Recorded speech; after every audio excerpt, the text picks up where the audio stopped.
శతక మధురిమ భక్త చింతామణి శతకం వడ్డాది సుబ్బారాయ కవి.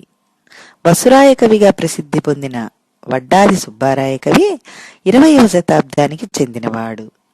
ఈయన రాజమహేంద్రవరంలోని దొరతనంబారి ఫస్ట్ గ్రేడ్ కళాశాలలో ఆంధ్రోపన్యాసకులుగా పనిచేశారు. హిందూ జన సంస్కారిణి అనే పత్రికలో భక్త చింతామణి పేర 80 పద్యాలు రాశారు. తర్వాత దాన్ని భక్త చింతామణి శతకంగా పూర్తి చేశారు.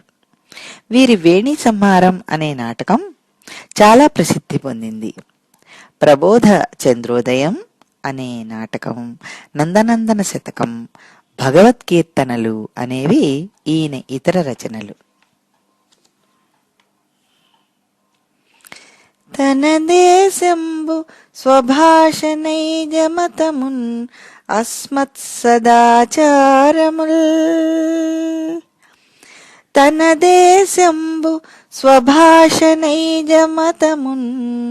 అస్మత్ సదాచారముల్. తన దేహాత్మల నెత్తెరుంగున సదా తానట్లు ప్రేమించి. తన దేహాత్మల నెత్తెరుంగున సదా తానట్లు ప్రేమించి. తద్ఘనతావాప్తికి సాధనంబులగు సత్కార్యములన్ జేయగా. తద్ఘనతావాప్తికి సాధనంబులగు సత్కార్యములన్ చేయగా.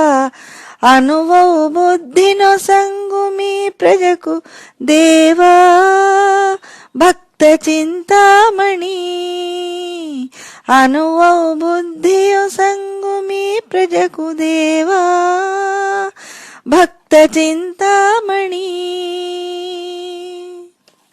భావం: